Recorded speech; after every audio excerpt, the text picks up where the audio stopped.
Contes clàssics. Els tres germans. Hi havia una vegada un home i una dona que tenien la sort de tenir 3 fills forts i robustos. Eren bons nois, dolços i honrats. Només tenien un defecte. Eren ganduls com una mala cosa. L'home i la dona treballaven a la granja de sol a sol, però els 3 fills no feien res. Un dels germans seia sota un arbre i componia poemes mentalment, però no els escrivia mai, hauria sigut massa feina. Un altre germà se n'anava a pescar, però no posava mai esquer a la canya, perquè treure els peixos de l'aigua era massa esforç. El tercer germà era molt bon fuster, però no feia mai res perquè clavar un clau era massa esgotador.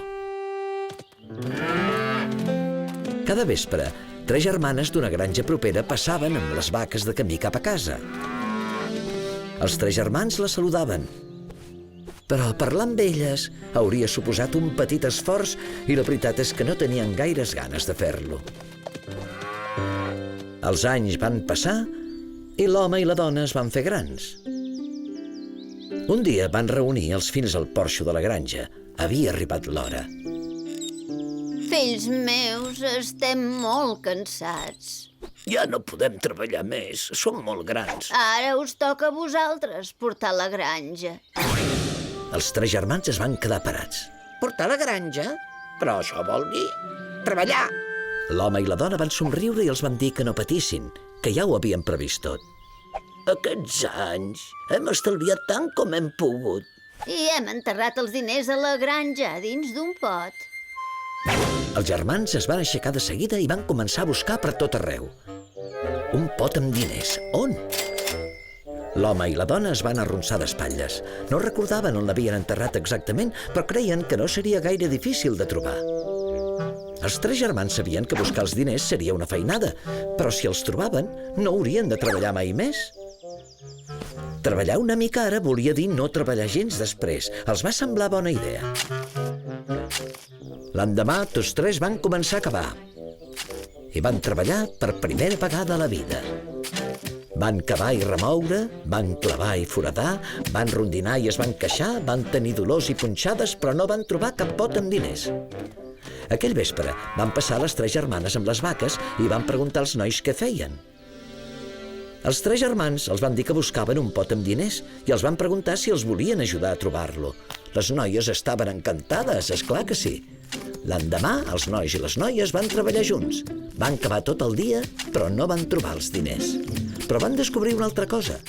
Els nois i les noies van descobrir que s'agradaven. I molt. Després d'una setmana de treballar amb la pala, l'arada i el rasclet, encara no havien trobat els diners. Què podien fer? Una de les germanes va tenir una idea. Seria una llàstima no aprofitar tota la feina que havien fet. I si plantaven vinyes? Un dels germans va dir que també hi anirien bé uns quants arbres fruiters. Una altra de les germanes va pensar que unes quantes hortalisses feien molta falta. Així que van plantar vinyes, arbres fruiters i unes quantes hortalisses. Tot va créixer molt bé. I l'home i la dona ho observaven tot amb satisfacció, reposant al porxo.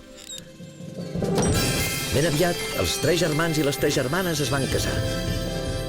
Un dia eren tots al porxo després d'un dia de molta feina. El sol en pondre's va pintar la granja de color daurat. Un dels germans va somriure i va dir: Sabeu què? Encara no l'hem trobat, el pot amb diners. Em pregunto on deu ser. Potser encara el trobarem. La parella de vellets va riure. Els 3 germans no veien què feia tanta gràcia. Oh, que en sou de rucs, no hi havia cap pot. Però sí que hi ha un tresor. I ara el teniu davant mateix. L'home va assenyalar les terres fèrtils plenes de fruita madura i hortalisses delicioses. Els 3 germans van adonar-se que els havien enredat. Però, sorprenentment, no es van enfadar. De fet, van estar molt agraïts als seus pares, que eren molt savis. Perquè tenien raó. A la granja hi havia un tresor. L'únic que havien de fer per aconseguir-lo era treballar.